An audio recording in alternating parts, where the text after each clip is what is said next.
নমস্কার। পুরানো সেই দিনের কথায় হরপ্পা সভ্যতার শেষ পর্বে আজ আমরা আলোচনা করব বহির্বিশ্বের সঙ্গে সম্পর্ক এবং এই সভ্যতা পতনের কারণ। প্রাচীন সুমের ও মেসোপটেমিয়া অর্থাৎ বর্তমান ইরাক এবং পারস্য উপসাগরীয় অঞ্চল, আজকের ইরান ও আরব উপসাগরীয় দেশগুলির সঙ্গে হরপ্পার বাণিজ্য চলত।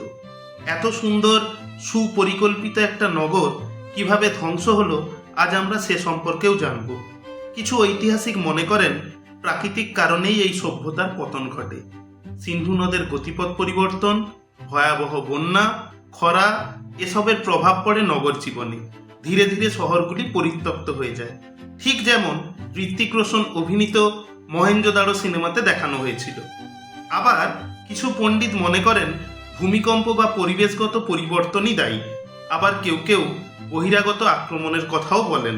তবে সত্যি কথা হলো এই বিষয়ে আজও সম্পূর্ণ ঐকমত নেই, রহস্য এখনও অমীমাংসিত। তবুও পরিকল্পিত নগর ব্যবস্থা, উন্নত ড্রেনেজ, আন্তর্জাতিক বাণিজ্য, অপাঠিত লিপি সব মিলিয়ে হরপ্পা ছিল প্রাচীন বিশ্বের এক বিস্ময়। ভারতীয় সভ্যতার ইতিহাসে এর গুরুত্ব অপরিসীম। হরপ্পা শুধু একটি সভ্যতা নয়, এটি আমাদের প্রাচীন পরিচয়ের অংশ।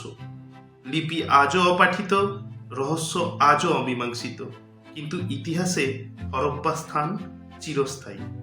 এখানেই আমরা শেষ করছি হরপ্পা সভ্যতার সিরিজ। ভিডিওটি ভালো লাগলে লাইক করবেন, পেজটি ফলো করতে ভুলবেন না। পুরানো সেই দিনের কথা। ধন্যবাদ।